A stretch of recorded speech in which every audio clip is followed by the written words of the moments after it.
August 1945. 7 Japanese women sat trembling in an American military truck, convinced they were being driven to their execution. Their hands were bound loosely, their uniforms torn and stained from weeks in the jungle. They had been taught since childhood that capture by Americans meant torture, dishonor, and death. Propaganda posters had shown demonic American soldiers with claws and fangs.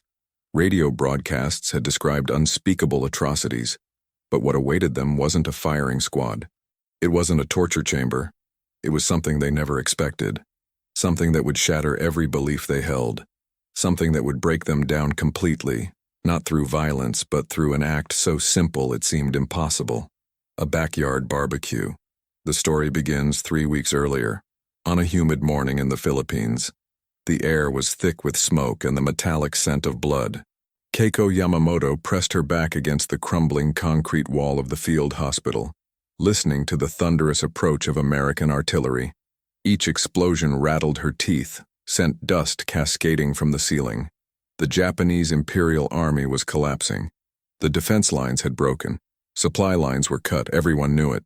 But surrender was not an option. Death before dishonor. That's what they had been told since childhood. Keiko was 27, a trained nurse who had volunteered for military service 2 years earlier.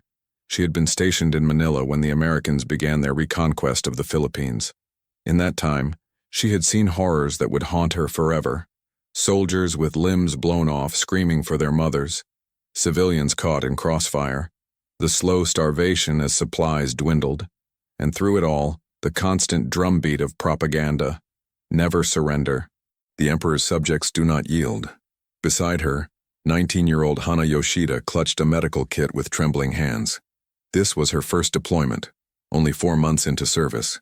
She had joined the war effort with dreams of serving the emperor, of being part of something greater than herself. Her family had been so proud when she received her assignment.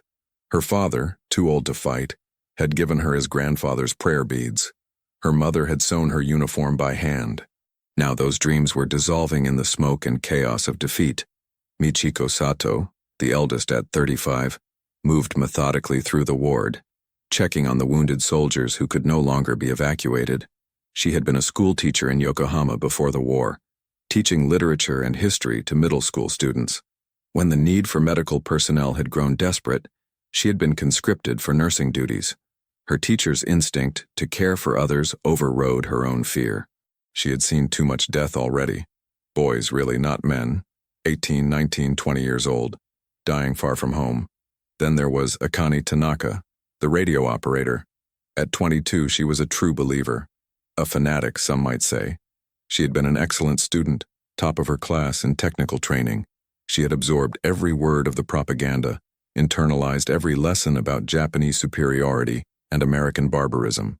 Even as the walls shook from incoming shells, even as wounded men screamed around her, she transmitted messages about glorious victories and strategic withdrawals. She truly believed that Japan was winning, that these setbacks were temporary, that divine wind would save them. America was the enemy. Americans were demons, monsters who would defile and destroy anyone they captured. When the American soldiers finally breached the hospital compound, crashing through the remaining defensive positions with overwhelming force, Keiko expected bullets. She closed her eyes and began to pray to her ancestors. Instead, she heard a voice in broken but comprehensible Japanese saying, "Hands up. Nobody will hurt you. We are not here to kill you." She opened her eyes, disbelieving. The voice belonged to a young American soldier, barely more than a boy himself. But his face, his features, they were Japanese. How was this possible? The voice belonged to Private Daniel Nakamura, a 20-year-old Japanese American from California. He had been translating for the U.S. Army throughout the Pacific Campaign, caught between two worlds that each claimed his loyalty while questioning his allegiance. When he looked at these Japanese women, he saw his own mother's face. She was currently interned at Manzanar, behind barbed wire in the California desert, along with his father and younger sisters. The irony was not lost on him. His family imprisoned in America while he fought against Japan. When his fellow soldiers looked at him, some still saw the enemy. He had been called slurs, questioned about his loyalty more times than he could count. He had to prove himself constantly, work twice as hard. but he believed in the cause. He believed that defeating Imperial Japan was necessary. Akane spat at him when she realized what he was. Traitor, you dishonor your ancestors. You are worse than the Americans. You are a dog who betrayed his own blood. Daniel didn't flinch. He had heard worse. Much worse. I'm trying to save your lives. Please cooperate and no one will be harmed. The women were searched for weapons, found to have none, and then loaded onto trucks. Hana began to cry during the search, certain that this was just the prelude to violation. But the American soldiers were professional, even gentle. They searched quickly, impersonally, and then backed away. No one touched them inappropriately. No one made threats. It was confusing, disorienting. The trucks transported them to a prisoner of war camp on the outskirts of Manila. During the journey, which took 3 hours over damaged roads, the women sat in terrified silence. Keiko placed a hand on Hana's shoulder but said nothing. What could she say? They were prisoners now. Their lives as they had known them were over. Everything they had worked for, believed in, sacrificed for, was finished. They would face interrogation, probably torture, certainly death. It was only a matter of time. The camp was not what they expected. No torture chambers, no execution grounds, no pits filled with bodies. Just rows of tents arranged in orderly lines, barbed wire fences marking clear boundaries, and American soldiers who looked more bored than bloodthirsty. Some were playing cards. Others were reading letters from home. A few were tossing a baseball back and forth. It looked almost mundane, almost normal. But the women remained terrified. This had to be a trick. The propaganda had been so clear, so consistent. Americans were savage. They would rape, torture, and murder prisoners. This calm appearance was just a facade. The horrors would come later, probably after dark. They were processed at the camp's administrative building. Names recorded. Physical examinations conducted by female medical staff. Given clean uniforms that were too large. American military surplus that hung loosely on their smaller frames. Assigned to a tent with cots, blankets, and access to latrines. The whole process was bureaucratic, almost boring. No one threatened them. No one even raised their voice. That's when they met Nurse Lieutenant Helen Crawford. She was 32, tall for a woman of her generation, with auburn hair pinned up in military regulation style and kind hazel eyes. Her demeanor was firm but not harsh, professional but not cold. She had volunteered for the Army Nurse Corps in January 1942, just weeks after Pearl Harbor. She had been working at Cook County Hospital in Chicago, living with her mother, dating a lawyer named Richard who had proposed 3 times. When the war started, she found her purpose. She joined up, trained at Fort Sam Houston in Texas, and shipped out to the Pacific Theater in early 1943. 3 years of war had taught her that enemies were often just frightened people on the opposite side of politics they didn't choose. Helen approached the women slowly, hands visible, posture non-threatening. She spoke through Daniel, who had been assigned as their primary translator. You'll be safe here. We follow the Geneva Convention. You'll receive food, medical care, and humane treatment. No one will harm you. Akane laughed bitterly, a harsh sound. Lies, all lies. Americans are savages. You'll torture us for information, then kill us when we have nothing left to give. Helen met her gaze steadily, not looking away. We're not going to torture anyone. You're under the protection of the United States Army. You have rights as prisoners of war. Rights? Akane's voice was incredulous. Since when do demons give rights to their victims? We're not demons, Helen said quietly. We're soldiers, like you were. We follow rules. We have laws.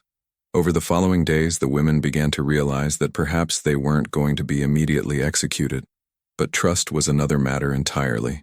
They ate the rations provided, but sparingly, convinced the food might be poisoned. Each meal was a test of courage.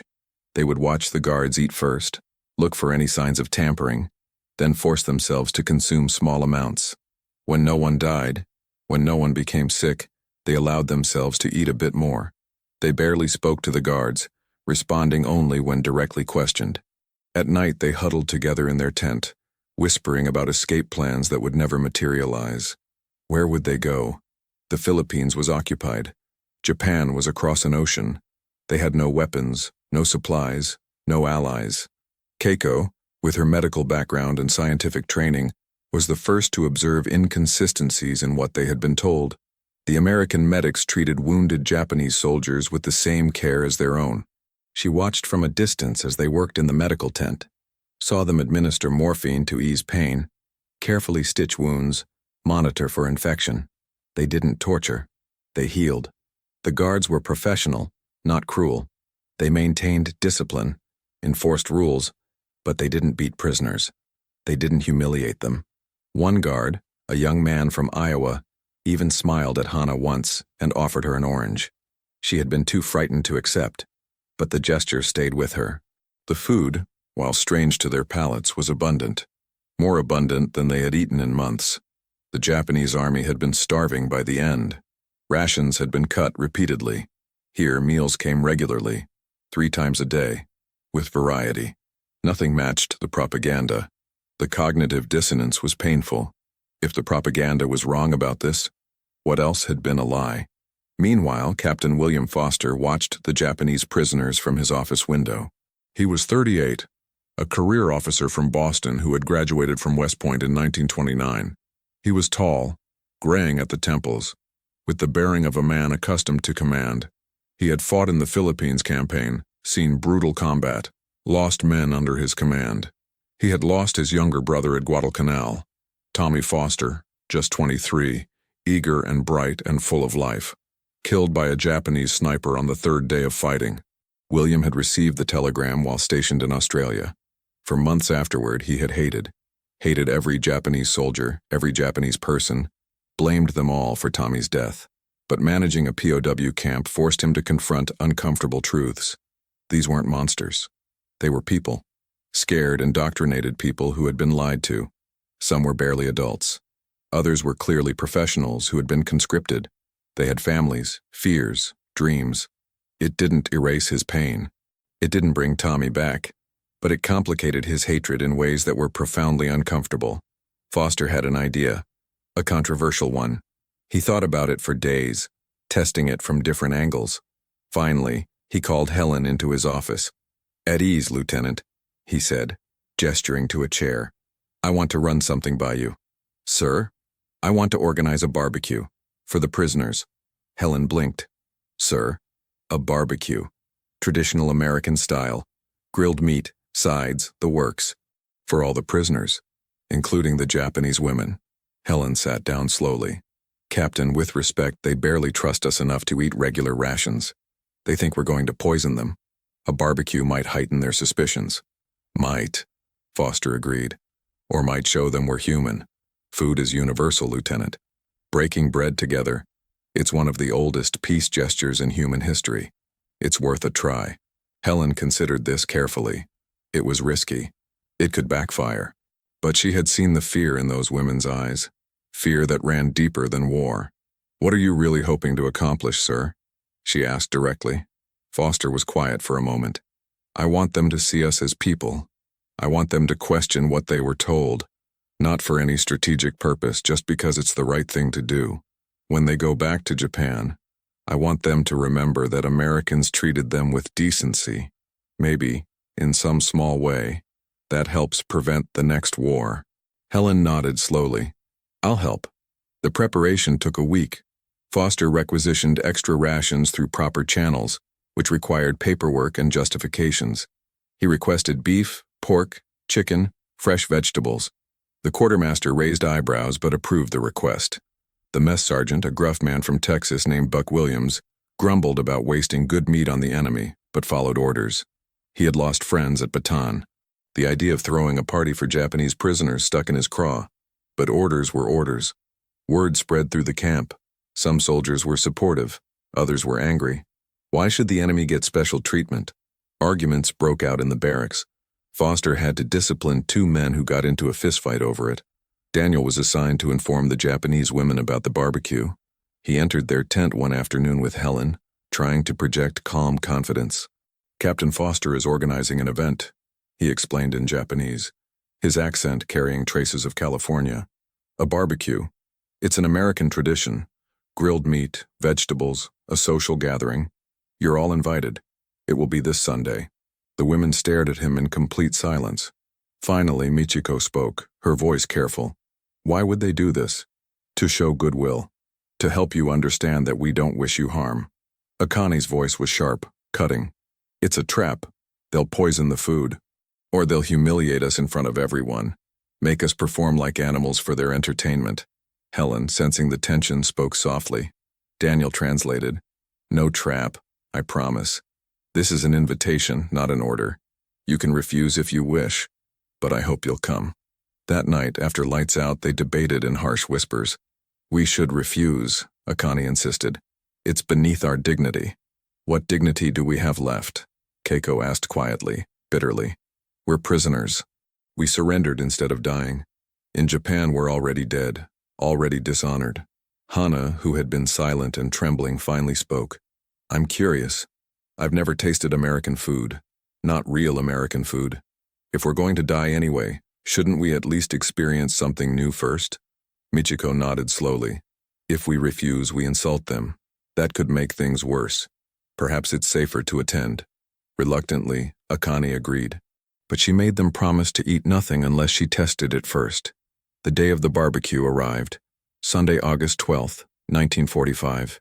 It was unseasonably cool for August in the Philippines, a rare respite from the oppressive heat. The Americans had set up grills in the central courtyard, large metal structures where coals glowed red and meat sizzled. The smell of cooking filled the air, rich and savory. Soldiers milled about, talking and laughing, drinking Coca-Cola from glass bottles. It almost looked peaceful. The Japanese women were escorted to the event by Helen and Daniel. They walked in a tight group, eyes darting nervously, analyzing every face, every gesture. Other prisoners, mostly Japanese soldiers captured in recent battles, were already there, looking equally uncomfortable. Captain Foster stood by the largest grill, wearing an apron that said, "Kiss the cook," in cheerful red letters. He looked ridiculous, and he knew it. That was part of the point. Monsters don't wear funny aprons. Demons don't joke. Welcome, he said loudly enough for everyone to hear, then nodded to Daniel to translate. Please, help yourselves. There's plenty for everyone. The food was laid out on long tables covered with white cloths. Burgers, hot dogs, ribs glistening with sauce, grilled corn on the cob, potato salad, coleslaw, baked beans, fresh bread, even watermelon. To the American soldiers, it was comfort food, a taste of home. To the Japanese prisoners, it was alien, overwhelming, suspicious. The sheer abundance was shocking. Keiko approached the table first, her scientific curiosity overcoming some of her fear. She took a small burger, some vegetables, a piece of corn. The others followed her lead. They found a spot away from the main crowd, on the grass near a tent, and sat in a circle, examining their plates. Akani picked up the burger, studying it from every angle. The meat was thick, cooked until brown, topped with melted cheese. It was between two pieces of soft white bread. What is this? Ground beef between bread, Daniel explained, sitting down nearby. It's called a hamburger, very common in America. We can't eat this, Akani said suddenly, her voice rising with barely controlled panic. This is American meat, prepared by Americans. We don't know what's in it. It's just beef, Daniel said patiently. Same beef you've eaten before, just cooked differently. But Akani wasn't listening. Years of propaganda were crashing into the reality before her, and her mind couldn't reconcile the two. The Americans were supposed to be cruel. This was supposed to be hell, but everyone was eating and laughing. The food smelled good. The soldiers were ignoring the prisoners, not threatening them. Nothing made sense. Helen approached, carrying her own plate. She sat down on the grass with them, cross-legged at their level. It was a gesture of equality that went against all military hierarchy. Through Daniel, she began to talk, not about the war, about home. Before the war, I was a nurse in Chicago, she said, her voice soft but clear. It's a big city on a lake. Very cold in winter, beautiful in summer. I had a quiet life, a small apartment near the hospital, a boyfriend named Richard who wanted to get married. He proposed 3 times. She smiled sadly. Then Pearl Harbor happened and everything changed. I joined up because I thought it was the right thing to do. But I've seen so much suffering since then. American, Japanese, Filipino. Everyone suffers in war. Everyone loses something. Soldiers lose limbs. Families lose sons. Keiko found herself listening intently. She understood loss. She knew grief intimately. She had been engaged before the war. His name was Takeshi. He had been a teacher, gentle and thoughtful. He had died at Midway in 1942. She had received a formal letter but no details. No body, no closure. I was engaged too, Keiko said quietly in Japanese, surprising herself. She hadn't spoken about Takeshi to anyone in years. Daniel translated. Helen's expression softened with genuine sympathy. I'm sorry. What was his name? Takeshi. He was a teacher. He loved poetry. I'm sure he was a good man, Helen said gently. War takes the people we love. Across the courtyard, Foster watched the interaction. It was working. Slowly, tentatively, but it was working. Then something unexpected happened. One of the American soldiers, a young private from Georgia named Jimmy Lawson, pulled out a harmonica. He began to play a slow, melancholic tune, something about longing and home. The melody drifted across the gathering, and conversations gradually quieted. Hannah closed her eyes, letting the music wash over her. Music was universal. It transcended language, politics, propaganda. For a moment, just a brief moment, she forgot she was a prisoner. She was just a 19-year-old girl, far from home, listening to a sad song. When the song ended, there was a moment of profound silence. Then, something remarkable happened. Michiko began to sing, a traditional Japanese folk song about cherry blossoms and the passage of time. Her voice was clear and strong, trained from years of teaching, carrying across the courtyard. The Americans didn't understand the words, but they understood the emotion. Longing, melancholy, the bittersweet beauty of transient things. Some stopped eating to listen. Others bowed their heads respectfully. The song spoke of spring, of flowers blooming and falling, of life's brief beauty. When she finished, there was another moment of profound silence. Then Captain Foster began to clap, slowly, deliberately, respectfully. Others joined in. The applause was genuine, not mocking. Michiko looked stunned. Then, for the first time since her capture, she smiled. That's when it happened. Akane, who had been holding herself together through sheer force of will, finally broke. Tears began streaming down her face. Silent at first, then accompanied by shaking sobs that racked her whole body. We were told you were monsters, she said in Japanese. Her voice choked and broken. We were told you would violate us, torture us, destroy us. We were told death was better than capture. I believed it, I believed every word. She looked down at the burger in her hands, tears dripping onto it. But you're not monsters, you're just people. You eat food and play music and laugh. You're just people. Her voice rose, almost accusing. And that makes everything we did, everything we were told, everything we believed, it makes it all a lie. My whole life has been a lie. The dam broke completely. Hana started crying too. Great heaving sobs. Keiko's eyes filled with tears. Even Michiko felt tears sliding down her cheeks. Years of propaganda, of fear came crashing down in the face of simple human kindness. Helen moved closer instinctively. She didn't touch them, respecting their space, but her presence was supportive. Daniel translated Akane's words for the nearby Americans. Several soldiers looked uncomfortable. One of the older sergeants, a man who had fought at Iwo Jima, shook his head slowly. Poor kids. They really believed we were devils. Foster approached carefully. He knelt down at eye level with the women, making himself vulnerable. Through Daniel, he spoke carefully. You were lied to. Your government lied to you. But our government lied to us too. We were told all Japanese were fanatics who would never surrender. Everyone in every war gets lied to. The people in power tell us who to hate, who to kill. It's how they maintain control. He paused. But at the end of the day, we're all just trying to survive. We all want to go home. We all love someone. We all fear death. Those things are universal. His voice softened. What happened between our countries is a tragedy, but it doesn't have to continue here. Here, you're safe. Here, you're human beings, not enemies. Akane wiped her eyes, trying to regain composure. I don't know how to process this. Everything I believed is wrong. That's a question everyone has to answer for themselves, Foster said gently. But you're alive. That's what matters. Slowly, tentatively, Akane took a bite of the burger. The taste exploded in her mouth, so different from anything she had eaten before. The meat was rich and juicy. The cheese was creamy. It was delicious. But more than that, it was just food. Not poisoned, just food. Prepared by people who were capable of basic decency.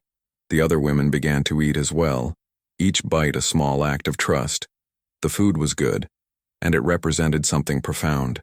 It represented the possibility of a world where enemies could become fellow human beings.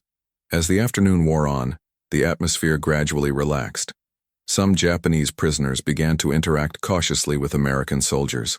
A soldier showed Hana a photograph of his family. She showed him a small charm her mother had given her.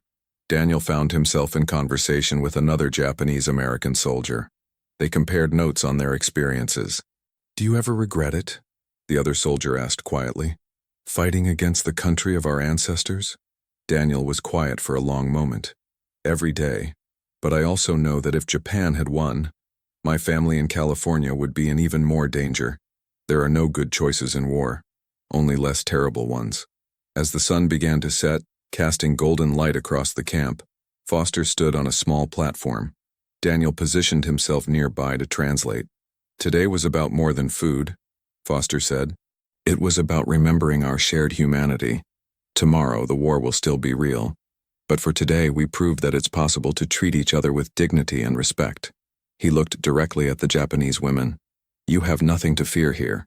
You will be treated according to international law. When this war ends, you will return to your families. Until then, we will do our best to make your captivity as humane as possible." That night, back in their tent, the women talked late into the evening. The experience had shaken them to their cores. "I don't know who I am anymore," Akane admitted. "If everything we were told was a lie, then what did I sacrifice for?" Michiko responded thoughtfully. "We sacrificed for our country as we understood it. That wasn't a lie. But our leaders lied to us about who we were fighting. That's the tragedy." Keiko added, "Today, for the first time since I was captured, I didn't feel like I was going to die. I felt like I might actually have a future." Hana was more pragmatic. "The food was really good. I want to learn how to make those burgers when I go home." They laughed. It was fragile and uncertain, but it was laughter, and laughter was a start. The weeks that followed were not easy. Adjusting to captivity was a process. Some prisoners remained hostile. Others, like Keiko and Michiko, began to help in the medical wards. Akane struggled the most, grappling with the collapse of her belief system. Helen spent considerable time with Akane, understanding that deprogramming from propaganda required patience. They talked about life before the war, about dreams. "I wanted to be a teacher," Akane confessed one day, "like Michiko. But when the war started, I was good with radios. So that became my life." "You can still be a teacher," Helen said firmly. "After the war, you're young. If I go back to Japan, they'll see me as a traitor. I survived. I surrendered." Helen's voice was firm. "That's the propaganda talking again. Your life has value. Don't let their lies take that from you." On August 15, 1945, news reached the camp that Japan had surrendered. The war was over. The prisoners received the news with mixed emotions: relief, fear, uncertainty. Foster gathered all the Japanese prisoners. "Your government has surrendered. The war is over. You will be repatriated to Japan as soon as transportation can be arranged." Some wept. Others stood in stunned silence. Akane felt numb. The war that had defined her entire adult life was over. Japan had lost. That evening, Helen found the women processing the news. "How are you feeling?" "Lost," Keiko answered honestly. "I don't know what we're going back to." "Everything is always different after a war," Helen said. "But life goes on. People rebuild. They heal." "I'm scared," Hana admitted. "What if my family is gone?" Helen had no easy answers. "I can't promise you won't face hardship, but you're stronger than you think. You survived this war. You'll survive what comes next." Several weeks later, when the time came to leave, there were unexpected farewells. Foster shook hands with each of them. Helen hugged them, crying. Daniel translated final messages. "I will never forget your kindness," Michiko said. "You showed us that even enemies can choose compassion." "And I'll never forget your courage," Foster replied. As they walked toward the transport trucks, Akane stopped and turned back. She bowed deeply. "Thank you for teaching me that the truth is more complicated than I was told." On the ship back to Japan, Keiko stood at the railing. Beside her, Hana asked, "Do you think we'll ever see them again?" "Probably not," Keiko said. "But that doesn't diminish what they did. They showed us that mercy is possible even in war." When they arrived in Japan, the country was unrecognizable. Cities reduced to rubble. Occupation forces everywhere. But life went on. Keiko found work in a hospital. Michiko returned to teaching. Hana reunited with her family and opened a small restaurant. Akane became a translator, helping facilitate communication during the occupation. Years later, Keiko would tell her children about the day she ate at an American barbecue as a prisoner of war, about how terrified she had been, and how that fear dissolved in the face of unexpected kindness. "Remember," she would tell them, "the greatest courage is not in fighting, but in choosing compassion when hatred would be easier." That's the lesson I learned from my enemies. The story of those Japanese women at that barbecue is a small footnote in World War II history. But for those who lived it, it was profound. A moment when people saw each other not as enemies but as fellow human beings. War is inevitable, historians say. But so is compassion. So is mercy. That barbecue was a testament to that possibility. A reminder that even in history's darkest moments, light can break through. This story reminds us that propaganda thrives on dehumanization, and the antidote is simple human connection. When you break bread with someone you were taught to hate, it becomes harder to see them as a monster. The women who attended that barbecue never forgot it. It changed their understanding of the world, and it changed the men who organized it too. Showing mercy doesn't make you weak. It makes you human. In the decades that followed, as Japan and America became allies, perhaps the foundation was laid in small moments like this. Moments where individuals chose kindness over cruelty, understanding over hatred. The world is still full of conflicts, but stories like this remind us that it doesn't have to be that way. That even in war, we can choose to see the person across from us as worthy of dignity. That barbecue wasn't just about food, it was about breaking down walls, about questioning narratives, about accepting kindness from those you were taught to fear. About the realization that shared humanity transcends all artificial divisions. So remember 7 Japanese women who broke down at a barbecue. Remember that their tears were from the overwhelming realization that everything they had been told was a lie. Remember that the path to peace begins with seeing your enemy as a person. Thank you for watching. If this story resonated with you, please subscribe to our channel for more untold stories from history. Hit the like button if you believe in the power of human compassion, even in wartime, and leave a comment sharing your thoughts on how we can bridge divides in our own time. History teaches us. It's up to us to learn.